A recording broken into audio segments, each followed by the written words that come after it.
Welcome back, audio engineering students. This is the how-to video for Unit 3, Assignment 2. As I've said before, if you have not yet installed Audacity, downloaded your course resources, and learned how to zip all of the important information, you need to do that before you tackle this assignment.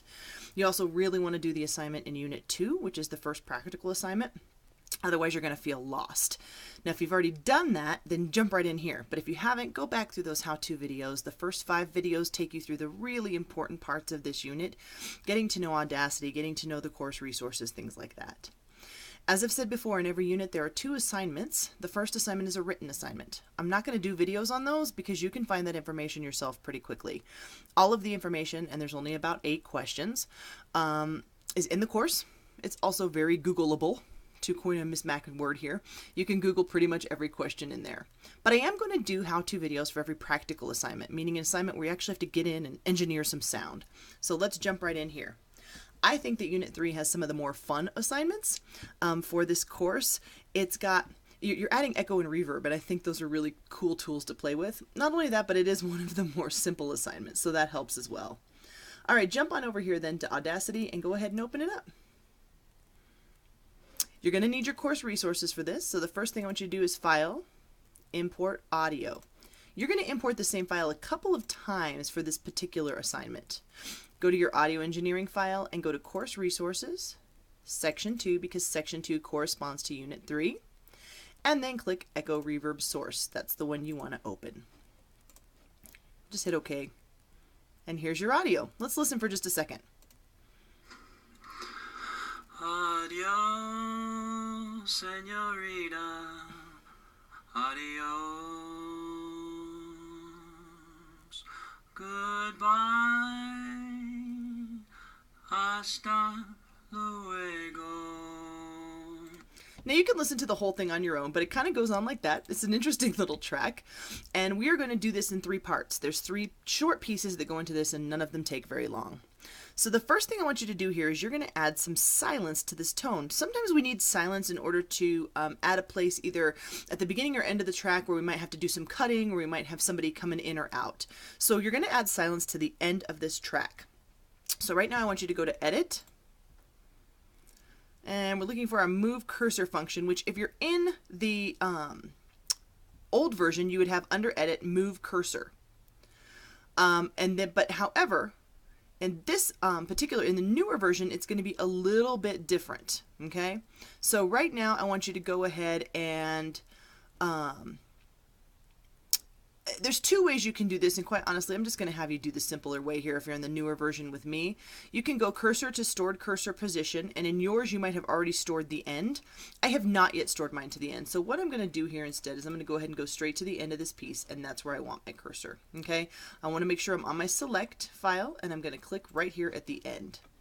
Now what I want to do is I want to add some silence. So you're going to go to Generate, Silence. I want to do 30 seconds. So as you guys know, I like to have mine in hours, minutes, and seconds so that I can see it easier. And you can see that I've got 0 hours, 0 minutes, but 30 seconds of silence. Go ahead and click OK. And you can see over here that at the end of the track now, I've got 30 seconds of silence generated. There's my silence. If I put my cursor right about here and click play, listen to what happens. Señorita, adios.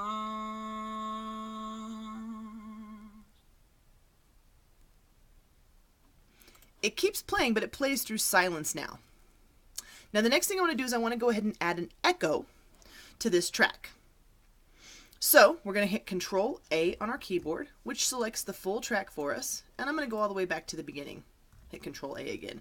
That selects the track, and you'll notice if I unselect the track here, it's gray behind it, but when I hit Control A, it's white. That means the whole track is selected. Now, in order to add an echo, I'm going to go up to Effect, Echo. In the Echo dialog box, I'd like you to select your delay time right here. This is delay time to 1.6 seconds. And your decay factor, that's how much it's going to echo, to 0.4.